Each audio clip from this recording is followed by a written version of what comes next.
அன்பு பிராமின் உள்ளங்களே, கொள்ளுங்கள். புகழ்ச்சோழரும் ஒரு நாயனார் ஆகிறார். நாயனார் என்பார் சிவனே ஆனவர், 63 நாயனார்களே ஒருவர். அவரும் இந்த ஆடி மாதம் கிருத்திகை நட்சத்திரத்திலே அவருடைய குரு பூஜை நடைபெற்று கொண்டிருக்கிறது. எனது பங்காக நான் அவருக்கு எழுதிய குரு சரிதை கவிதையை எனது குரு பூஜை படைகளாக உங்கள் முன் படைக்கிறேன்.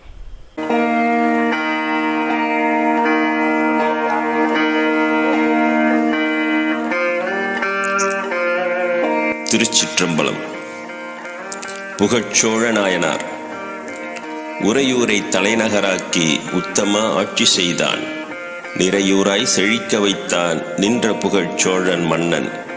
கருவூரில் கப்பம் கட்ட காத்திருந்த மன்னர் முன்னே பெரும் பேராய் அமர்ந்த மன்னன் எரிபக்தர் புகழை பார்த்தான்.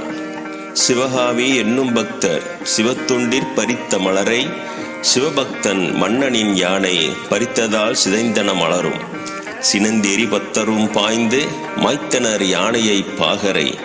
சினந்தங்கு வந்தனன் மன்னன் இளமையை பார்த்தான் உணர்ந்தான். உடைவாளை உருவிக் கொடுத்தே தன்னையும் கொல்லுக என்றான். உடுக்கையின் ஒளியுடன் தோன்றி உமை பங்கன் மாண்டதை மீண்டான். உலகெல்லாம் புகழொளி பரவ உத்தமன் மன்னவன் ஆண்டான். உரியதோர் கப்பமும் கட்ட மறுத்தனன் ஒருவன் அதிகன். படையெடுத்த அதிகனை வெல்ல படைபலம் அனுப்பினான் சோழன். படையொடு படையும் மோத அதிகனும் ஓடினான் தோற்று. படையினில் மாண்ட எதிரி தலைகளை கொணர்ந்தனர் அமைச்சர். பதறினான் சோழ மன்னன் ஒரு தலை சடைமுடித் தலையாள்.